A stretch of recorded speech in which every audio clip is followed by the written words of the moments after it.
Okay friends, the next topic is about satellite launch vehicle.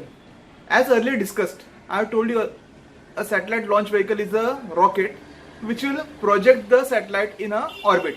The orbit may be LEO, MEO and HEO. Can you tell me what is LEO? Low Earth orbit. MEO means what? Medium Earth orbit. And HEO means what? High Earth orbit.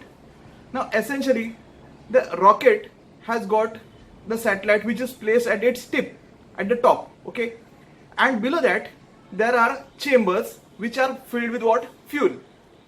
They are alternately filled with what? Either solid fuel or liquid, solid and liquid fuels, okay.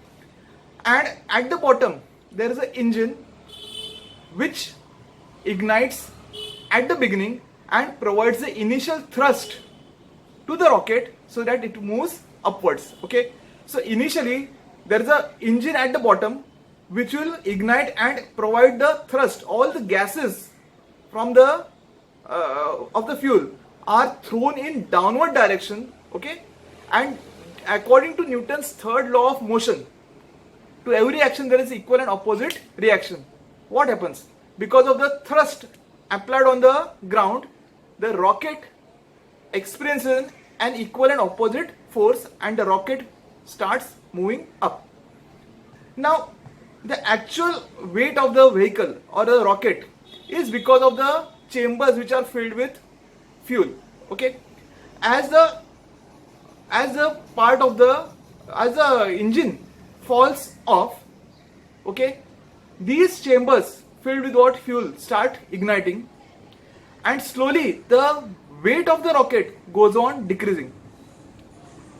Automatically you can understand, as the weight of the object goes on decreasing, what will happen to its velocity? The velocity will automatically start increasing, okay.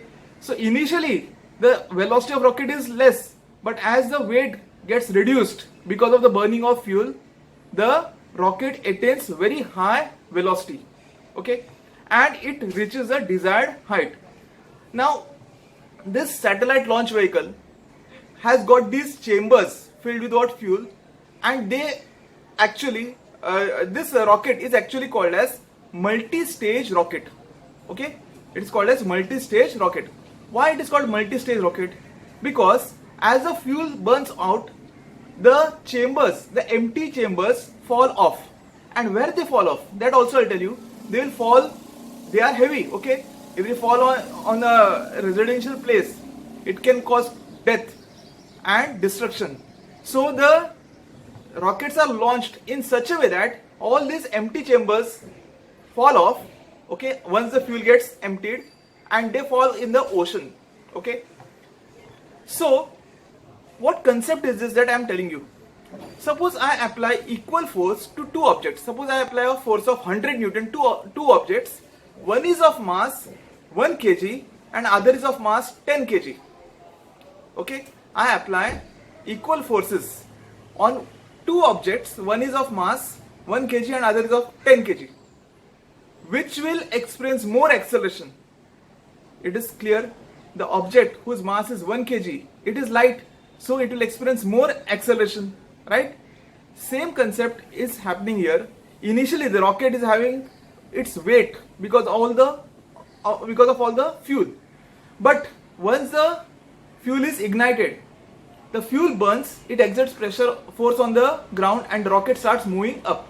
As the fuel burns, the chambers become empty and fall off, so the weight of the rocket starts decreasing, and as the weight decreases, the speed of moving up automatically increases, okay. So with the fall of each level, each stage of the rocket, the weight of the rocket goes on decreasing, and finally the last stage of the rocket is left. All the stages fall off, and that is the final stage. Now the rocket is turned by 90 degrees by remote control from Earth, and the last stage is fired, which gives the dash velocity. In the earlier topic I told you, okay, it becomes horizontal and it is given a velocity which is called as critical velocity. It is called as what? Critical velocity. And once critical velocity is obtained by the last stage, the satellite will be pushed in the orbit and it will move in a circular orbit around the Earth. Okay, so this is how the multi-stage rocket works. The concept is simple according to Newton's third law of motion. And secondly, we have to understand that as the rocket moves upwards, the weight of the rocket goes on decreasing as the fuel gets burnt and the empty stages fall off. And so the velocity goes on increasing and it reaches the desired height within some minutes or hours, and then the final stage of rocket is fired, which provides it the critical velocity so that the rocket moves in circular orbit. Now in our textbook they have given the diagram of a PSLV designed by ISRO. PSLV means what? Polar Satellite Launch Vehicle. And what are the different stages that I will explain on the board. Okay, let's talk about now the concept of PSLV. This diagram is given in your textbook, and a rough idea I am giving you of how there are different stages. See, at the bottom there is an engine, okay, which burns the fuel, and all the gases come out through the nozzle of the engine and exert a very large force on the ground. And because of this force or thrust, the rocket starts moving upwards. Okay. Now the first stage provides us fuel to the engine, and it's a solid fuel. Okay, solid type of fuel is there, which is provided to the engine in the initial stage. Once all the fuel is burnt off, this stage falls, and then the second stage is ignited. The second stage is nothing but the liquid fuel. Okay, once the liquid fuel also falls off, then again the third stage is there, which is the solid fuel, and the last stage is nothing but the fourth stage. And after the fourth stage, so the fourth stage is a liquid stage containing liquid fuel. So I repeat once again, the first stage contains solid fuel, the second stage has got liquid fuel, third again solid, and fourth stage has got a liquid fuel. And this position is the position of what? The satellite. The satellite is placed at the tip of the rocket, or SLV, Satellite Launch Vehicle. And this diagram is for PSLV. Okay, PSLV means what? Polar Satellite Launch Vehicle. Now how the stages work, that I am showing you on the board. Okay, see, understand this. Actually all these rockets are launched by ISRO, and they are launched from a place called as Sriharikota, which is near the ocean. Okay, it is on the eastern part of India, and it is very located on the coastal region. Now when this rocket moves up, the empty stage will detach and it will fall in the ocean. Step by step all the stages, empty stages, fall off and they fall in the ocean. And finally the last stage of the rocket is ignited after rotating the rocket through 90 degrees. Okay, and the last stage is fired, which provides the velocity called as critical velocity.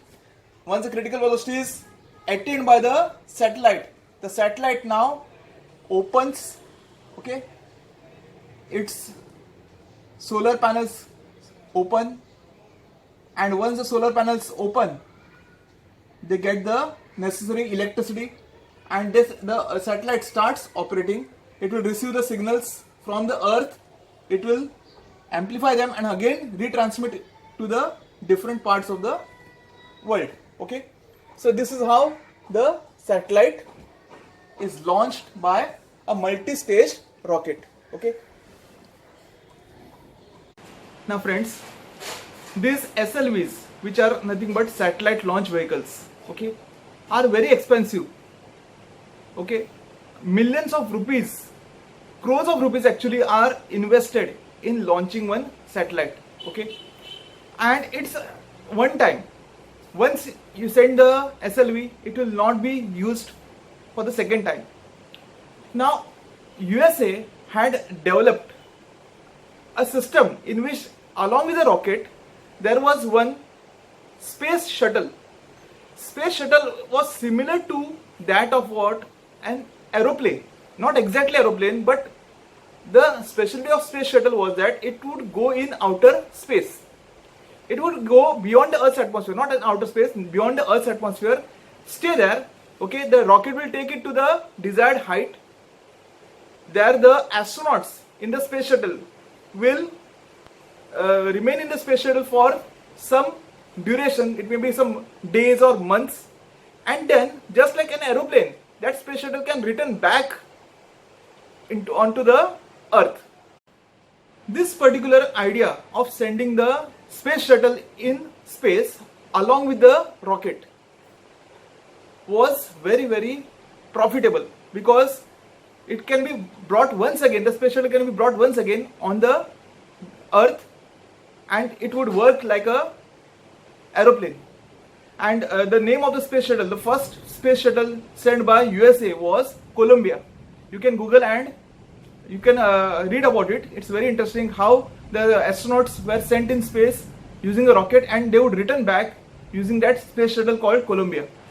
Now, let us now talk about some other missions where the spacecrafts have to be sent beyond the Earth's gravitational influence.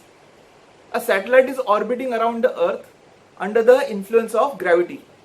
But if you want to send some spacecraft beyond the Earth's gravitational influence, that means you want to send it to Mars or to Jupiter, to any other planet, you have to give the rocket a certain velocity.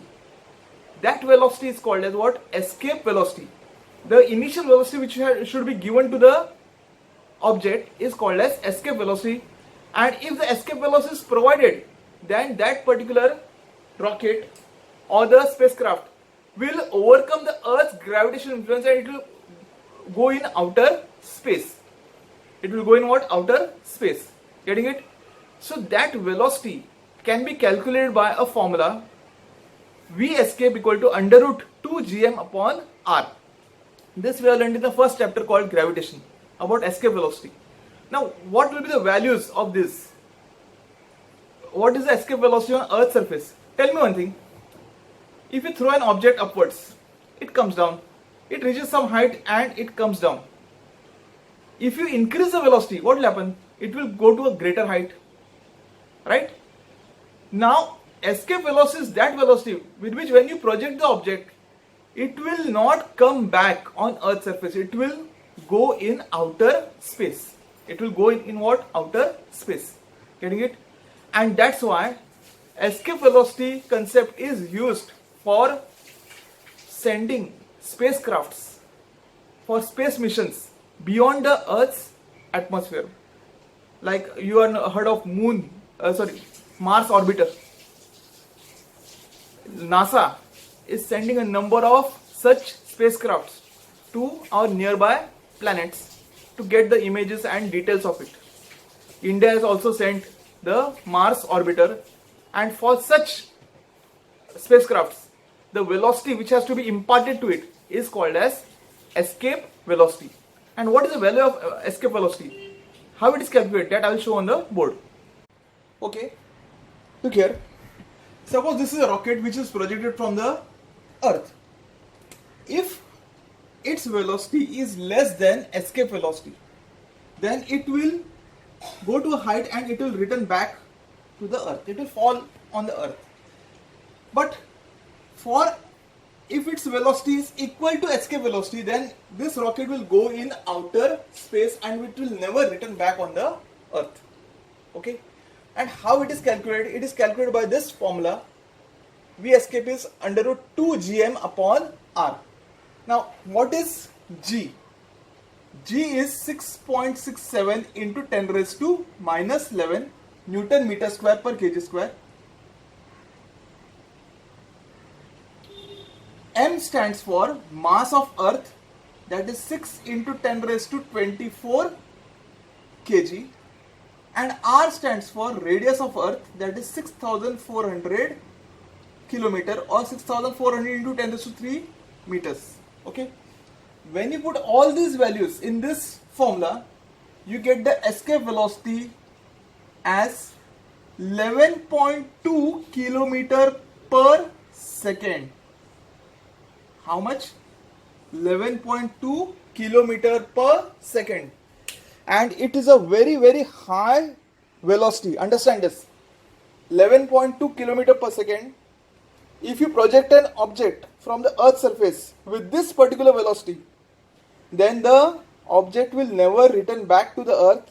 It will go in outer space. Okay. So remember this. It is constant for any object. You will say, since it's a rocket, it is heavy, so it will have higher escape velocity. No. Escape velocity is constant for each and every object on Earth's surface. Or in short, it doesn't depend on the mass of the object. Can you see here mass of object? No. G is constant, M is mass of Earth, R is radius of Earth. In short, it depends on the mass and radius of that planet. The escape velocity is decided by the mass and radius of the planet. It is not depending on the mass of the object.